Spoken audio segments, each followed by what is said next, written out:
I think airdrops are over, and I think we need to spend more time thinking about how we do distribution of control in a post-airdrop era. I don't think we have enough conversations about that. I don't know if it's a return to the ICO or to the fair launch. I do think this might have been the last airdrop summer. Regulation will catch up. We're probably going to see new regulated ways to distribute control. Airdrops are dead. You heard it here first.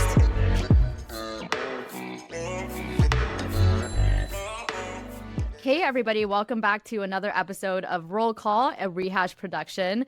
I'm one of your hosts, Diana Chen. I'm joined by my amazing co-host, Spencer Graham, co-founder of HATS Protocol, and special co-host, Amy Jung, head of governance operations at Eigen Foundation. And today we have a very special guest joining us. We have Rafa, who is the governance lead at ZK Sync Association. And I am so excited to have this crew together and to just talk about governance and nerd out on all things governance for the next hour. How are all of you guys doing? Say GM. Good morning. Yeah. To start off, Rafa, I'm curious, I just want to start with an overarching high-level DAO landscape, getting your take on where you stand on a lot of things relating to just DAOs in general. So maybe let's just start really high level. Like when you think about how DAOs work and how they can work best, what is your theory about how DAOs will work the best? Big question. Oof. That's a big question. I think that one of the things that I've started thinking about is trying to unpack the concept of a DAO. And over the last 12 months, when I was working on ZK Sync, I ended up with at least defining one component of it, which I talk about the governance system. And you can break down the governance system into kind of like the smart contracts, interfaces, the different bodies, and the operations, which actually compose governing. And then you can say, okay, so that's like a piece of the DAO. So this governance system is a piece of the DAO. And then you can cut it in half and say, okay, so governance system is one side. And then the other side is the what or the purpose of that specific on-chain entity. You can have like a portfolio of products, or you can have a specific vision that you're pursuing. And so I think when going back to your question about what DAOs are best at, I think what's actually happening is the fact that we're allowing organizations to extend the tools that they have from not just having software applications, but having on-chain mechanics and modular components, and being able to create networks of contracts between the on-chain world and the off-chain world. So we're like extending the functionality of an organization. I think over the past 3 years, I don't think that we've necessarily found a sustainable model just yet, but I think we've definitely proven that there are much more things that an organization can do than maybe what we initially imagined before blockchain. We have a concept of a plan. Love it. Nice. Yeah, we are still early. We're still figuring it out. Most of my background knowledge of you, Rafa, actually revolves more around community building. And so I was just curious, before we dive too far into this DAO stuff, like how your thoughts on community first building has evolved over time, and where do you stand on that now? It's looking back in 2020, when I started working or getting more involved in the DAO landscape and the community landscape, community was much more of a hype. I think what we're like seeing is that because the community has also dissolved into a variety of different components, one which is community for what? Is it like for growth of a specific product? Community as a group of people who support each other. We're seeing neighborhoods on Twitter, and then the evolution of those neighborhoods into IRL. And we're also seeing community as literally like community washing, which is, it's not even a real community, but we're gonna call it a community. So I think where my stance is right now is I really want to double down on number 2 on that list, which is the neighborhoods and being able to tap into the neighborhoods. Where this ties into DAOs is when we think about governance. Community is, in many ways, the people who participate in the governance system as maybe one of the many bodies. But a lot of the governance ideas that we've had in the past and a lot of what we've built so far is directly translating geographic community governance into online spaces. So we've said, hey, we have a representation of here and we have a delegate there. These are all concepts of geographic communities and how geographic communities govern when people are literally in the same physical space and bound by a physical locality relationship. But what happens online, and what I find really interesting, is that internet communities, or these communities as neighborhoods, the tying together is based on software and interests, not based on geography. And so that intersection of asking what is governance when your underlying graph is an interest graph versus what is governance when your underlying graph of relationship is geographic, I think that contrast is really what continues to drive my curiosity, and something I think that we haven't resolved just quite yet. What do you think are some of the biggest differences between geographic locality and like interest locality, or other types of non-geographic? Yeah. So talking about differences, when we talk about geographies versus interest groups, when you think about a geography, you have a normal distribution of participants. And what I mean by that is you can actually, you have a geographic community is in some ways like a bit of an NPC, which is, it's just average. There are average people who have average interests, and you have a diversity of interests, which anyone's individual interests are probably niche. When you're in an interest graph, there isn't a normal distribution. And so what happens is that you can have a hyper niche, but very dense and actually large community that has a single interest. This causes significant differences because you actually don't have that much. There can be normal distribution community groups, but when you think about community groups, most often what you have is very spiky interest and values alignment. So if you think about like governance geeks on chain, in no single city anywhere in the world would you have a community which is all governance geeks. You maybe would have a couple too that are really excited about being in the homeowners association and part of the PTA group, and maybe try to take on a role as like a tax oversight board. But you just have a couple, right? And everybody else is forced to participate in governance, right? Because the community requires it to participate. And yet online, we have a community of people who's all governance. And so when you design, that's like a major difference. So you have all these like niche individuals, which would be truly individuals and at the edge of that distribution curve, but now you've clustered them all together. And I think that's one of the major differences, is that density of values alignment that really doesn't exist in geographic locations. So it sounds like what you're saying is that in the traditional world, which is more geographically oriented, people like the things people have in common in that world are almost like an artifact of just they happen to be living in a similar place. And like, yes, there's a little bit of commonality there. We all chose to live in the city that I live in. Yeah, some values alignment. Otherwise, there's nothing else necessarily binding us together. And we're forced to find the little points of commonality across this much larger interest graph. Whereas online, or in this new world, we can actually orient and align around a specific piece of that interest graph. Yeah.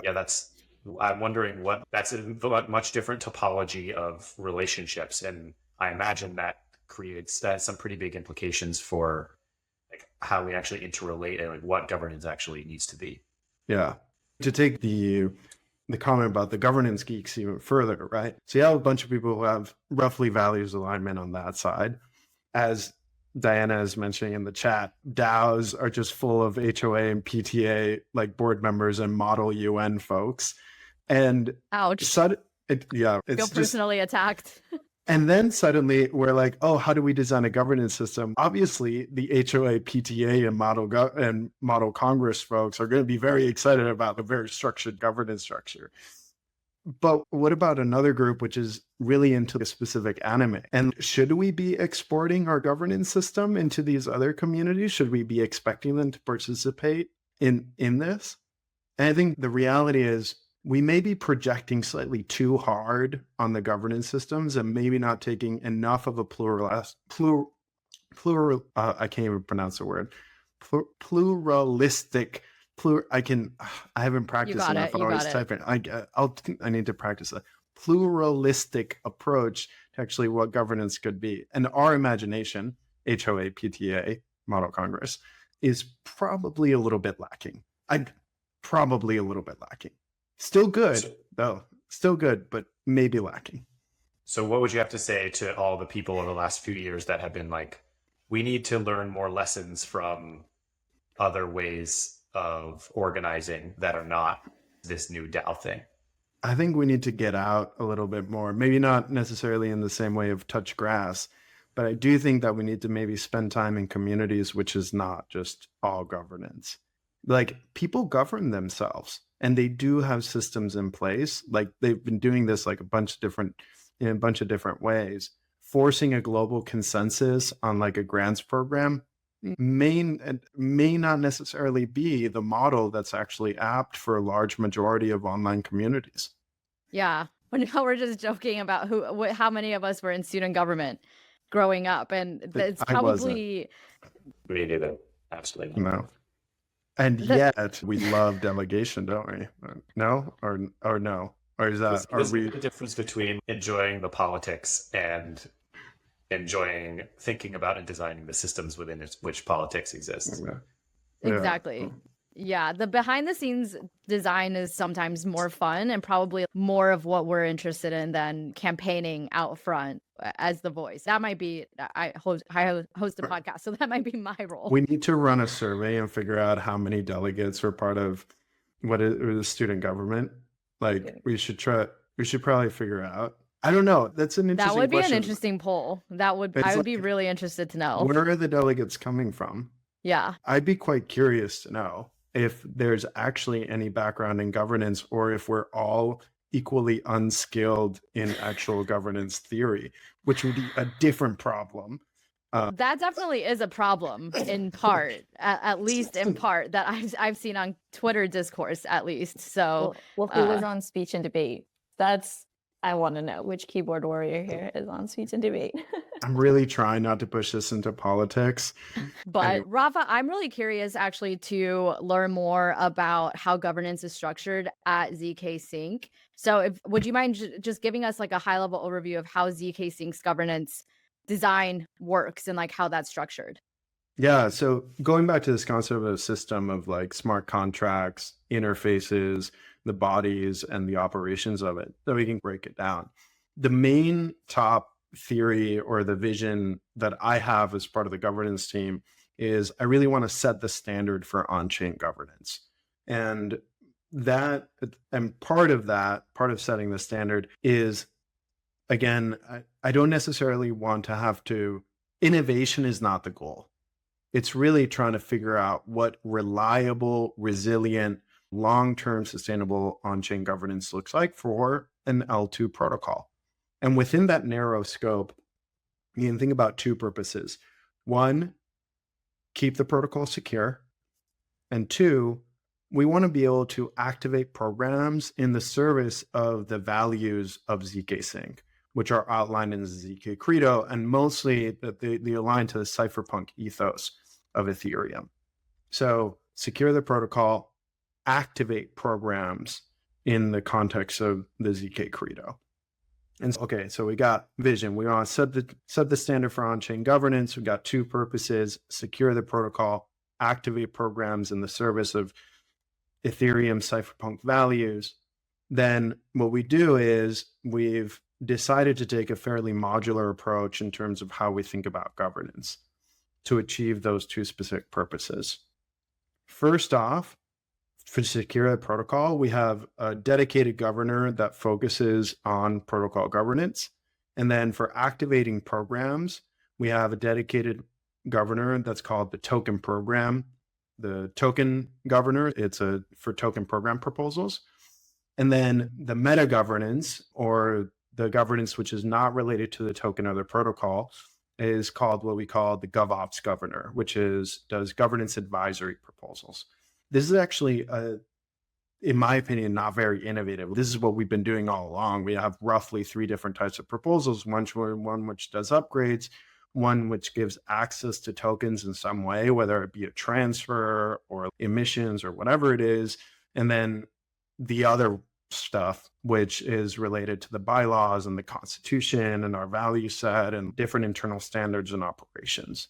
And for whatever reason, the number 3 keeps on coming up at ZK Sync. So we've got 3 different governors and we got 3 different bodies. So the token assembly is made up of everybody who's delegated their voting power and the delegates that support it. We've got the guardians, which really support us to create a mission-aligned ecosystem. And then we have the Security Council, which are professional contracted individuals and service providers that have the power to both approve standard protocol upgrades, but also take emergency actions where needed. So as a team, we want to set the standard for on-chain governance. We've got 2 purposes. We want to secure the protocol and activate programs in the service of the ZK Credo. We've got a modular approach to the contracts, thinking about protocol upgrades, token management, and governance operations. And then we've got 3 bodies to help balance the powers. One from the token assembly, the second guardians, who are a veto council and support the mission alignment of the system, and the Security Council, who's specifically focused on protocol quality and upgrades.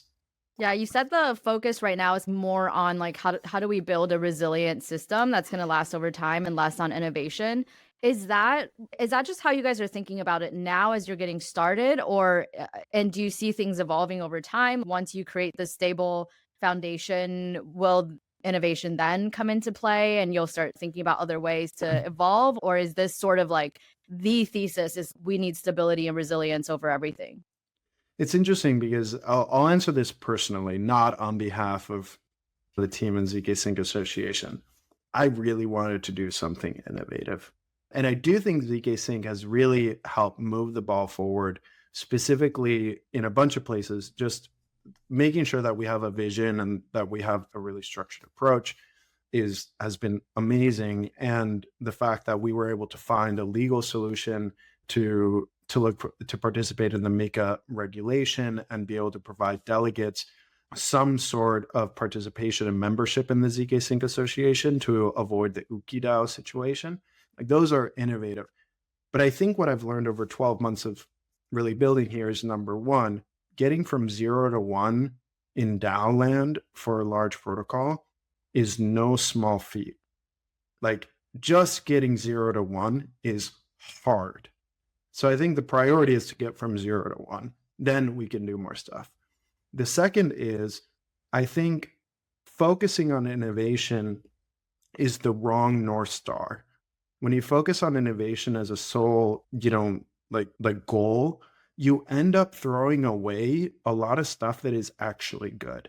And our job to secure the protocol, activate programs to support the vision of the ZK Credo, we want to use innovation where there's a problem that needs to get solved.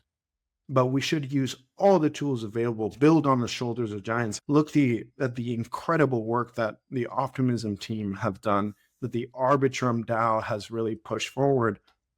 And we need to really use what has been done. It's incredible the amount of work that's been done. We should only innovate where it makes sense, not just for innovation's sake. I'm curious, you said something just a minute ago about it being really hard to get, especially for a DAO for a big protocol, to get from 0 to 1. What have you found, or what do you think the reasons are that it is so hard? Like, why is that? I think there are a couple. There's a couple things. So first off, what does it mean to go 0 to 1? I think this is an important question, and this kind of changes depending on who you're talking to. For me, going to 0 to 1 is completing the first decentralized change. I want to use those words a little bit carefully because it's not necessarily a protocol upgrade. It could be like a different type of change. Decentralization, because I do think that's actually the goal that you want to go through. Voting is one possible consensus mechanism.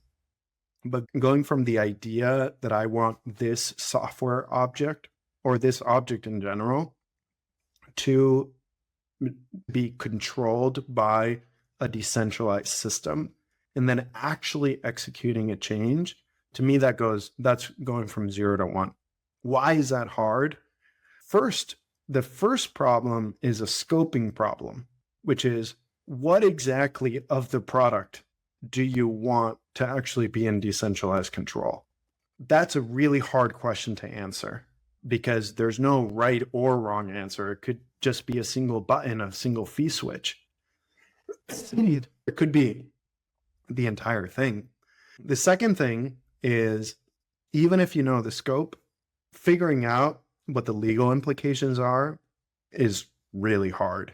Now, even if you get the legal stuff done and you get the scope, making a decision on what your architectural solution to those two, agreeing on that architectural solution and getting it built. So getting it built is probably the third one. Also very difficult. Just in terms of timelines, Spencer, how difficult it is to deploy on certain chains at times, but also just in general, just being able to deploy a good smart contract that's been audited and committing to the smart contract. Because there's honestly, maybe it's the commitment issues all around, but when you're deploying a smart contract, you're committing. This is my governance smart contract. Now it will be very hard to change for the foreseeable future. All of that is very difficult. But yeah, it's a long road ahead. I think a lot of teams underestimate those three questions. Not to say even if you're ready for it and if your community is ready. Amy, you had a quote that said, for every DAO, you need to have a community that understands. I can't remember. It was like from one of your reports or essays. But yeah, are you ready for it? This is the other piece. I'm, first of all, so excited to be on this podcast with you because you're one of the people that I really look up to and talk to a lot when thinking about more like multifaceted approaches and away from these like binary thinkings. What I was wondering was, you casted this on your forecast the other day. What type of mindset is the best to build multi-century infrastructure? So we just talked about 0 to 1, right? And that's in itself a huge challenge. But and sometimes there's a lot of sacrifices that happen or trade-offs that happen for building 0 to 1. So like, how do you think about the longer aspect of growing and like the future proofing of some of the designs? Because you got to do it from 0 to 1. What's next, essentially? Have you ever tried to choose a career? It's hard, right? That's a single decade decision, and I can't commit to it. I feel like that's the shared interest graph we have in all of crypto, is that we've all tried to choose a career and failed. And that doesn't even have any physical building stuff. Like you didn't have to make choices on materials or anything. I remember taking engineering. Not the other way around. Yeah, careers choose you. I remember reading this article a while back about building bridges in the early 1900s or like late 1800s. And how, since the engineers couldn't do all the math, just kept on adding, like they could do the math, reinforce.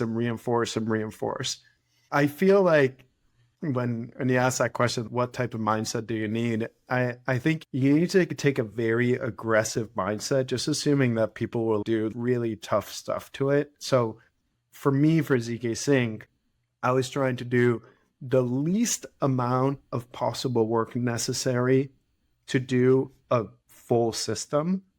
So the simplest possible piece to do a full system, no bells and whistles, nothing special, even though, because it creeps in, you end up doing different things. And you want to do it that concept of Josh Stark, the hardest possible way. You want to really reinforce those very few specific things. How you choose those specific things is actually quite tricky because it's very hard to rip out a bridge.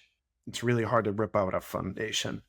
to me, I was looking at the past 3 years and I was saying, what do I feel is the thing that has most likelihood to be needed over the long term? And the answer to that question was, we need to do protocol upgrades. Voting is a consensus mechanism, but I need to make sure that is not the only consensus mechanism, because we will see new ones emerge undoubtedly. And for a token contract and the token extensions that you can use with the token governor, you want to extend the functionality of a token. I think those are two important insights. What is I don't know. The functionality of the token? So you want to be able to add more components to the token. So Spencer, maybe now it's a good time to talk a little bit about this. So the token governor at zkSync is slightly different from other on-chain organizations. While other organizations have what's called like a treasury, so you have tokens inside a pot, and your governor executes transfers in and out of that pot or changes how the pot is managed itself. zkSync, the token governor, assigns and removes roles on the token contract. So you can assign a minter role or remove a minter role. So that means that you can extend the functionality of the token by assigning a minter role and then adding arbitrary logic as to what to do with tokens which are like minted. It's an extension. I think that those were the two insights for me. That's like the bottom layer is like, you got to do protocol upgrades and you got to be able to do stuff with the token. Those are two ones. And then everything else is built around that, is how can these two things be exploited, and what are all the different things, the minimum amount of things that you think are necessary to be able to manage these two actions in a decentralized manner. Would you say that so you talked about this token extension concept, and it sounds like a lot of that is on-chain token extensions, like this things that zkSync generally is doing with tokens, or little programs that use the token, or logic about how the token can be used or is used. Those are largely, sounds like you're thinking about those largely as encoded on chain. Yeah. Would you say there are other DAOs that are doing similar things, but like just not encoded on chain? Or is there a net new and therefore more trusted, and the foundation is like in charge of it? And so what are beyond the trust factor, which is obviously important, what are some of the other benefits or advantages of encoding things on chain? Yeah, it's a good question. So to answer the first part, do other people, I guess I'll rephrase it. Can other organizations do this? Yes. I think all DAOs or all governance systems actually enable this, because not all, but a lot of them can. By submitting protocol upgrades, you can change like what the token contract is. I think the thing that was a realization for us as we were going through this design process was that in a world where you have paymasters, where you have native account abstraction, where gas fees are low, you don't have to rely anymore on transfers as a way to create flows of tokens. You can actually interact with the contract itself. You can make changes to like the modularization. Deploying a contract when it only costs $1 or less is no longer a financial barrier to actually participating. Yes, there's more, but if you think about further and you think about the advances on Solidity in general and levels of abstraction of being able to deploy contracts, suddenly governance looks like a contract deployment machine, not a approved transfer machine. It's not that you couldn't deploy contracts before, but I do think that zkSync is a little bit different because it's positioning itself as we are a governance system that deploys contracts. That to me is maybe the difference, is the positioning of it. The functionality itself, we've been able to do it all along. We do protocol upgrades. You go on Tally, you can do on-chain action, whatever you want. You can add the call data to deploy a contract. You can create a contract and you can do the role assignment using the ABI file of the token. Like That's not necessarily new. Now, for your second question, which is why does on-chain matter? I think over the past 3 years, we defaulted to a lot of off-chain things. So I would argue that off-chain is special. On-chain should have been the default. The reason why we did a bunch of stuff off-chain, why? Gas was expensive. You can't vote. Like that's like a big component. We didn't have enough UX like development in Web3 in general to make on-chain actions accessible, which I think that's significantly changing. Look at frames on Farcaster, right? Look at what Lens has been doing with actions. You know, the on-chain actions are becoming accessible.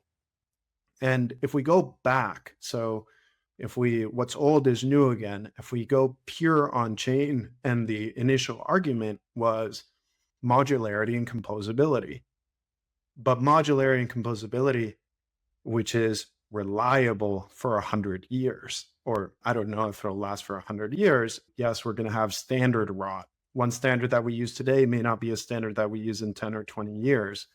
But I do think that as the speed of internet overall increases, we're going to have this barbell approach where on-chain standards and on-chain deployment for modularity and composability is going to be increasingly important, while you have this middleware of havoc. The interfaces are going to be changing so quickly, and then the on-chain data is still going to be accessible in a standardized way. You mentioned accountability, and I want to dive into that a little bit. Maybe to start, just tell us, when we're talking, let's just set the context. When we're talking about accountability in DAOs, what are we actually talking about? Ooh, what is accountability? Okay, so a little while back, I was in a room with John Hillis, and I don't know, Spencer, you might have been there.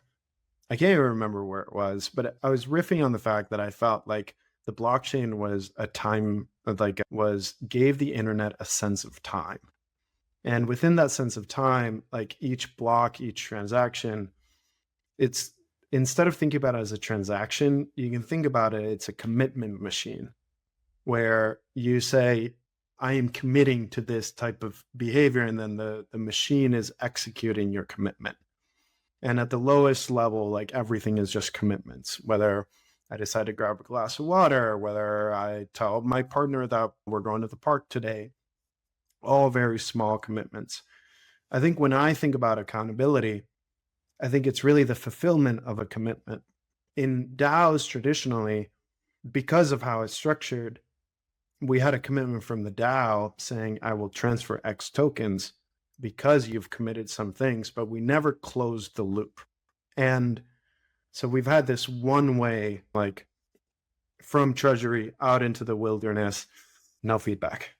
I don't know how many proposals actually provided an update about anything that they did. That's not common. Nouns has prop dates, and I think that's really good as a way to communicate as to what's been happening. But accountability to me is closing that feedback, that commitment feedback. If in ZK Sync world, if the token assembly approves or acknowledges a commitment by a team or another contract that gets connected to the organization, then accountability is a fulfillment of that commitment. And there are various levels of accountability. You can have hard accountability, which means you deployed an on-chain smart contract that does a thing. There's no option. Like the smart contract is accountable, because once you turn on the smart contract, it will do what you coded it to do, assuming it was encoded correctly. And then there's soft accountability, which is a group of people who say, I will do such a thing if certain other things happen. So the question, how do you bridge that gap between hard accountability, which gives you very little freedom, and soft accountability, which gives you freedom, flexibility, agility, but is much harder to do because it's not encoded, it's not forced. Then here, when there's a lot of talk of like accountability, or accountability gets brought up in a DAO, there's also the word transparency that comes with it. So people always say, we want transparency so that you can be held accountable for your actions. How do you think about the relationship between those two?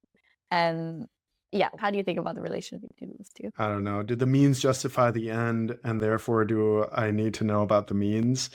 I feel like a lot of proposals are like, you deliver. I don't want to see how the sausage got made. Just let's all eat hot dogs tomorrow. I think it's wise to differentiate between transparency and accountability. And I think it's also wise to think about the external consequences of what transparency actually does in reality. I think we sometimes believe that the problem was a lack of transparency. And I don't know. I think very few problems are a lack of transparency. I think transparency enables justice, but I'm not sure if justice is a goal to begin with. What we want is a lot of other things. And yeah, I think it's an important question. I'm not saying we shouldn't have transparency. We definitely should. Verify, don't trust. And I think verification is important, but even verification is different than transparency.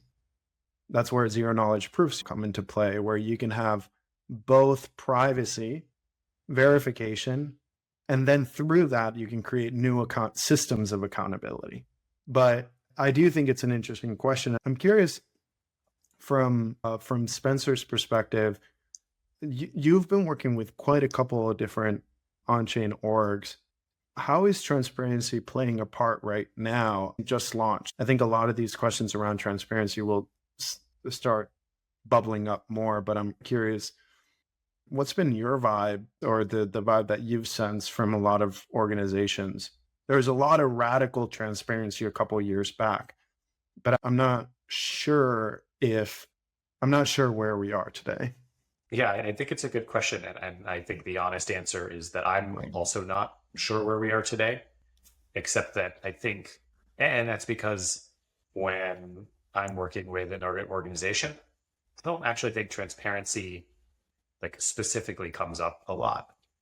I have this sense that it's assumed that's a goal of some degree of importance, but not like we have to make sure we bake transparency into this. And I think there's sort of an assumption that it will be there, but by nature of we're doing things largely on chain, and therefore people can see that. I have this, what might be maybe a hot take about transparency, which is that transparency it is really only like strong and helpful in a scenario where we don't have a bunch of anons doing a lot of stuff.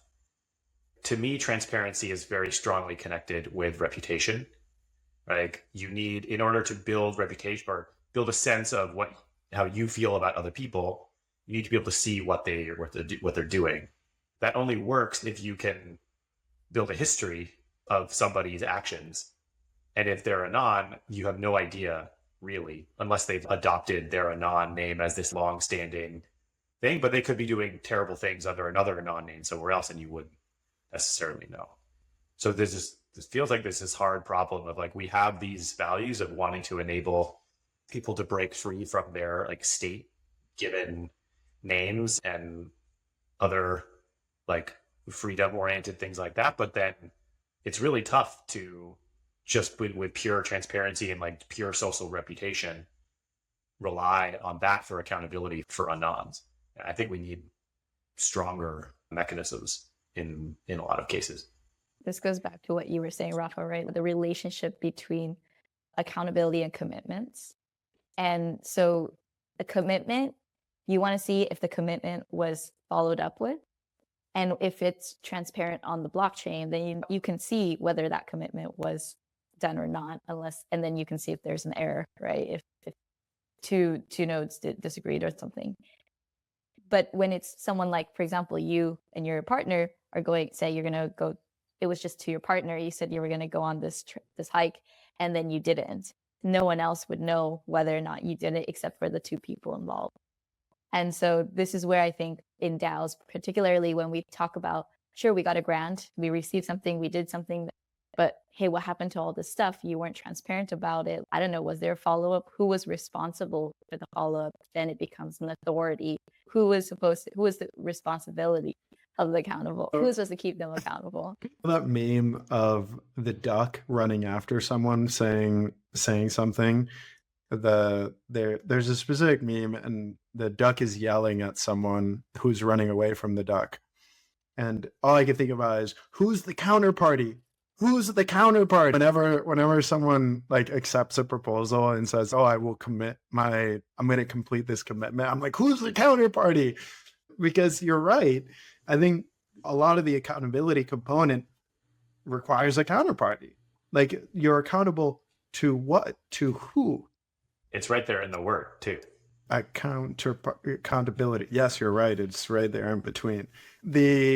But interestingly, something that I've been discussing with the governance team is this concept of you being your own counterparty. So what does it look like when I enter into an agreement with myself that something is going to get committed? And then how do I hard code that piece of the commitment? So if you think about like the token assembly delegates at ZK Sync, if there's a specific team of people who says, this contract is going to work, please approve. And even if all the audits or whatever comes up and everything says like it's fine, still the team that submitted it is like making that commitment. Now, assume the proposal is passed and the contract doesn't work for whatever reason. Then how do you create accountability for the team that's actually deploying it? And I think that's a very interesting question. How do you commit to yourself? If I say I am going to go on a run tomorrow, right?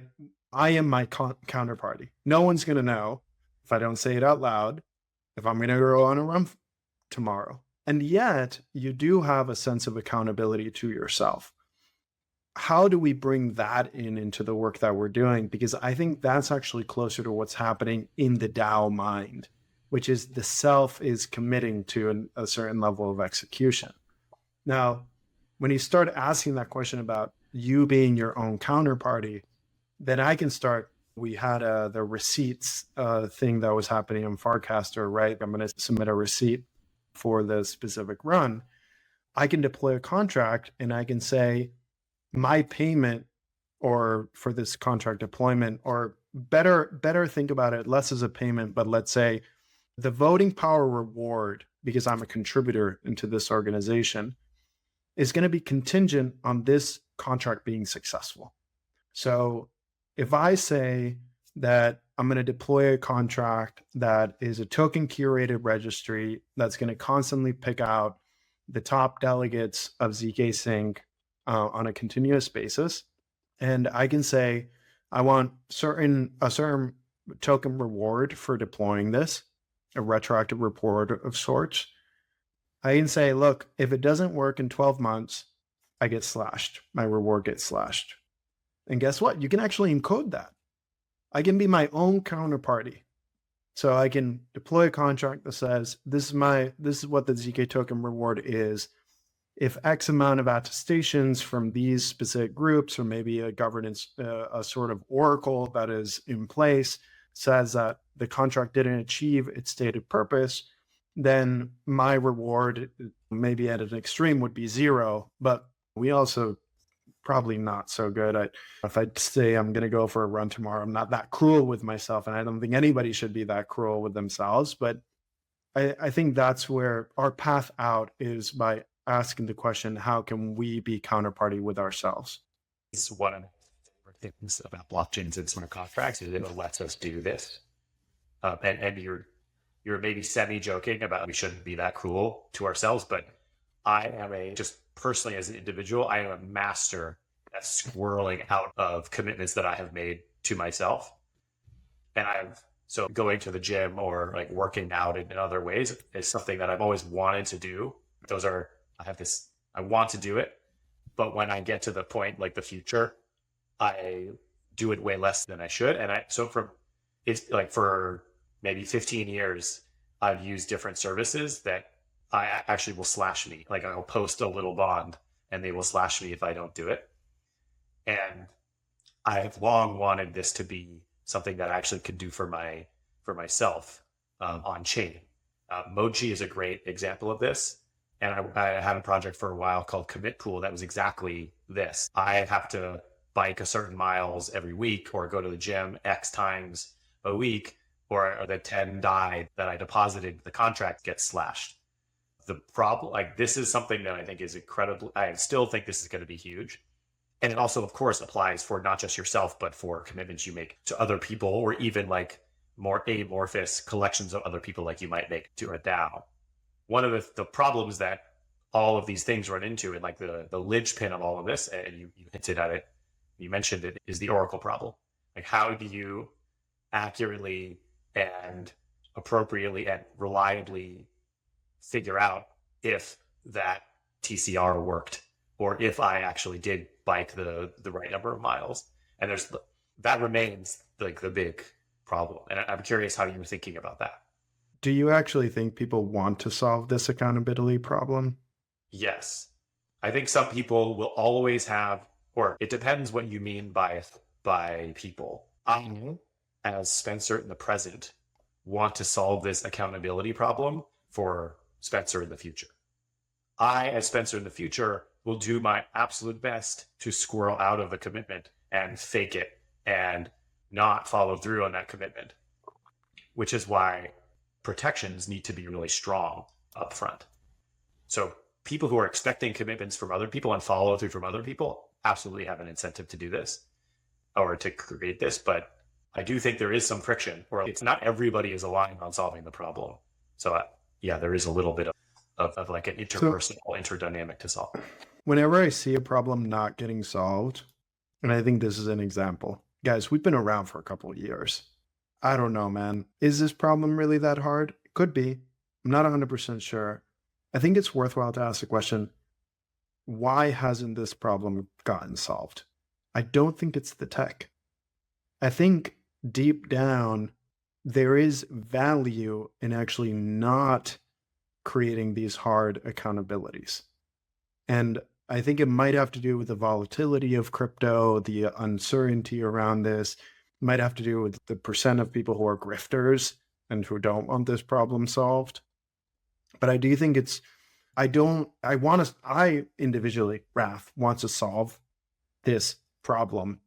But I do take a little bit of pause, because even though I do want the accountability, I also ask myself, what has worked for me, right? How did I turn into a person who does actually go on a run when I say I want to go on the run? And actually what produced that level of accountability was maybe a different strategy, which still provided me the flexibility, but maybe wasn't as aggressive. But I do think as a collective, so if I think about the token assembly as a collective, which has a pool of resources that they govern, as a collective, we do want this accountability problem solved, I think. As a proposer, we want it half solved. I want kind of accountability, but not too hard, because I also want to be able to I don't want to, I don't want to remove the possible futures which might exist. And that's not necessarily good or bad. I'm saying that in a neutral sense. So I don't know. I think it's worthwhile to ask why. And I think there might be very real reasons why legal contracts can always be negotiated. There's a reason why. Smart contracts, very hard to negotiate with. So it's possible that the tooling that we have is actually the wrong tooling for the level of accountability which best suits the system. And I don't know what the answer to that is. I think I agree with you on that, Rafa. I think accountability is something that we say we want, but at the end of the day, if you think about what is accountability, it's essentially like creating penalties for yourself in case you don't do what you have committed to doing. And how many of us want to punish ourselves? I think at the core, some of us, we all work in crypto, so I guess all of us in this room. But like at the end of the day, Spencer, with like your staking money to make sure that you go to the gym or that you go for a run, like, do you actually want to like potentially lose a lot of money when you don't go to the gym or when you don't run, like to set up these systems? Or would it be almost easier for you to just not partake in any sort of accountability system and just see how it goes? And hopefully you'll just get the urge to go to the gym or go for a run and it'll all work out. I think that at the core, maybe like it's maybe to answer your question, Rafa, like maybe people don't want accountability because or maybe not too hard of accountability. Like yeah, smart contracts are just so hard and harsh, right? They're like right. 0 or 1. I think maybe the accountability that we want is a little bit more in between. I'm sure Spencer is not betting his life savings every time. I hope not. But He'd be so jacked if he was. Yeah, you can see a little of my life savings. But I think maybe we don't want accountability solved in the way that theoretically we could have accountability. Even I hesitate to set up a node on Ethereum because I've heard the horror stories of the internet connection like dropping or whatnot, and then you're getting slashed. I don't know. That's probably the wrong technical thing. I'm sorry. I'm so sorry. I'm not that smart. Every time someone's just stake 32 ETH, I'm like, number one, even if I had that money, would I really want, what if I get slashed, man, for no bad intention? But I think there's a little bit of that in the on-chain organizations and proposals where it feels like the knob is like 0 or 100, and we haven't quite figured out the level 10, which is the nudge that we need to complete the feedback loop. Yeah. I think that's exactly the right framing. It's not the case that it's 0 or 100. Those are the ends of a spectrum. And we should be able to, and I believe very strongly that we can turn the knob to all of the 100 or 99 points in between those. Yeah. And I think the other dimension that we have to play with is like the right sizing the amount. I'm not betting my life savings on going to the gym enough times per week. I'm actually not doing it anymore because of reasons, but it was like $10 a week, basically. Yeah. And that I was totally comfortable with because the benefit of me going to the gym consistently was significantly larger than that to me. So I think the task ahead of us collectively is to figure out what are all the different forms of this, what are the different variations, and which ones map to which scenarios or various scenarios best.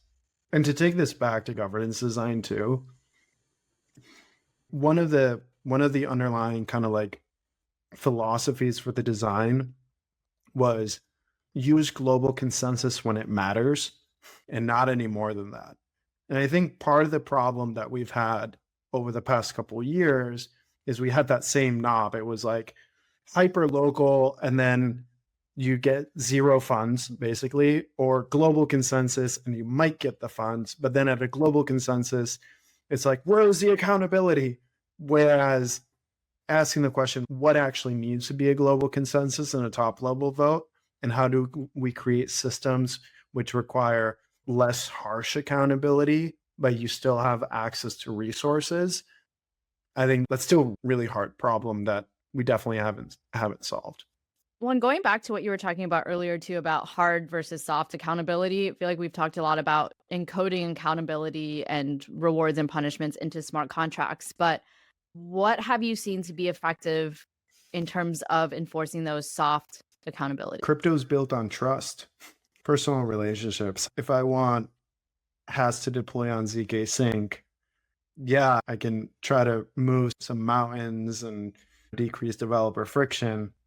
But also I can be really good friends with Spencer and be like, hey, it'd be great to have hats on ZK Sync.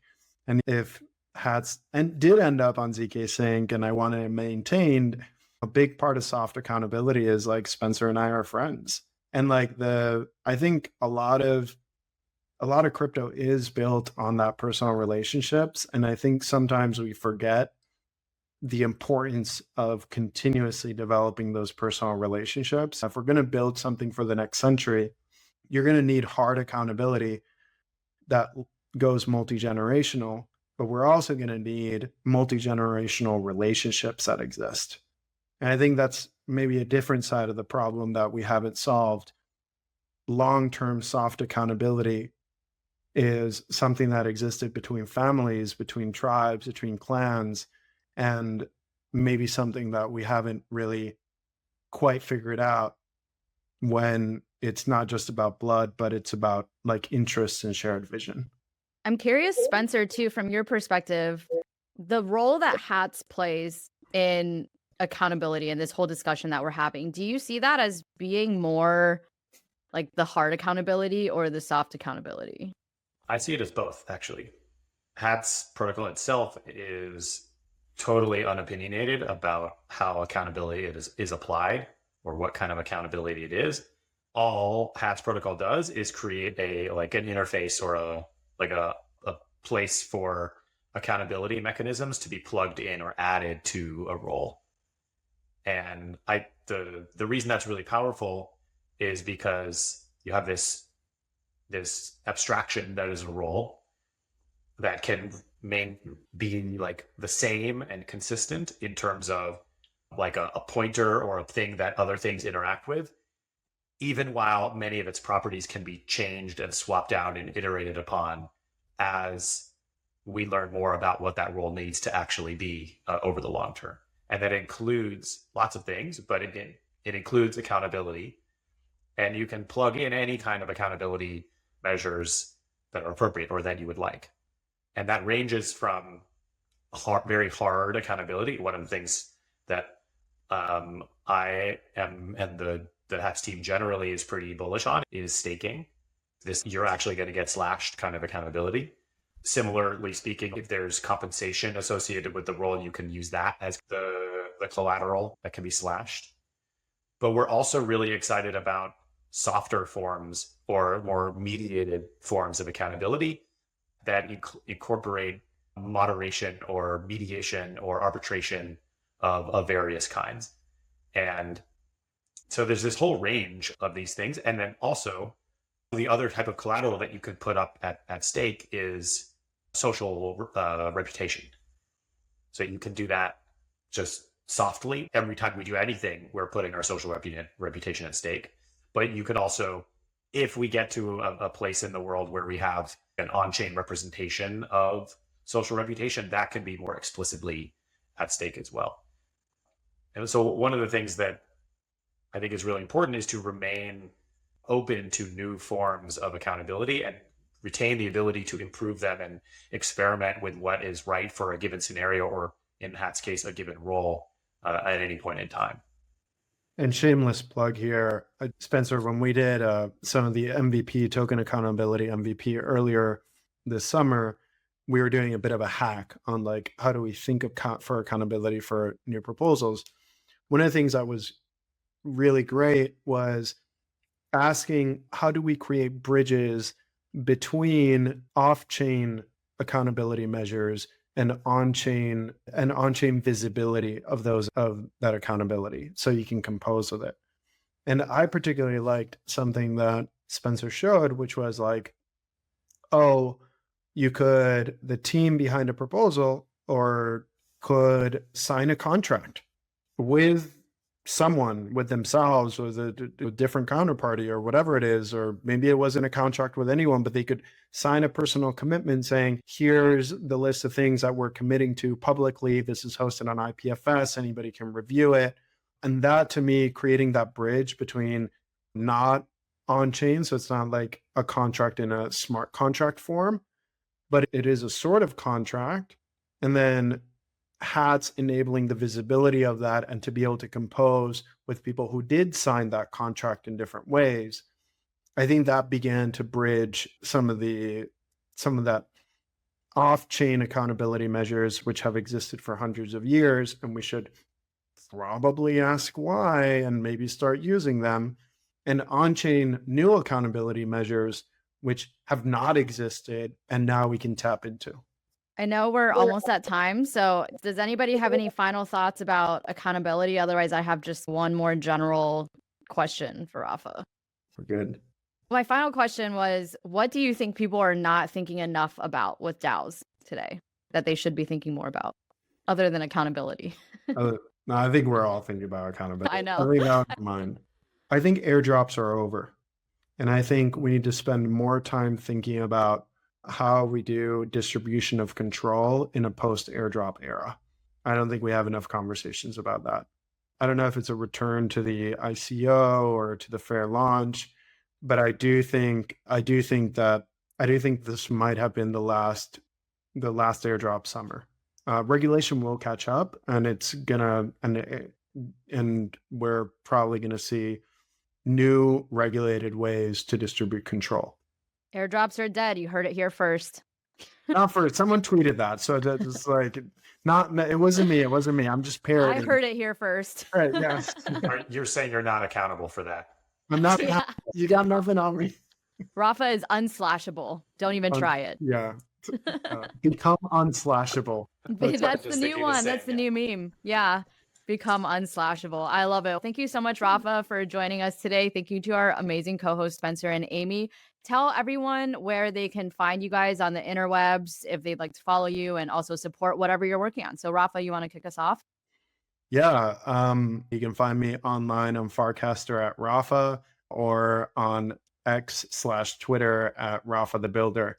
So yeah, I'm looking forward to hearing from everyone. Awesome. Amy, where can people find you? Find me on X, I guess now it's called, at It's Amy Jung. Awesome. Spencer. On Twitter, I just cannot bring myself to call it X. I'm with you. I'm with you on that.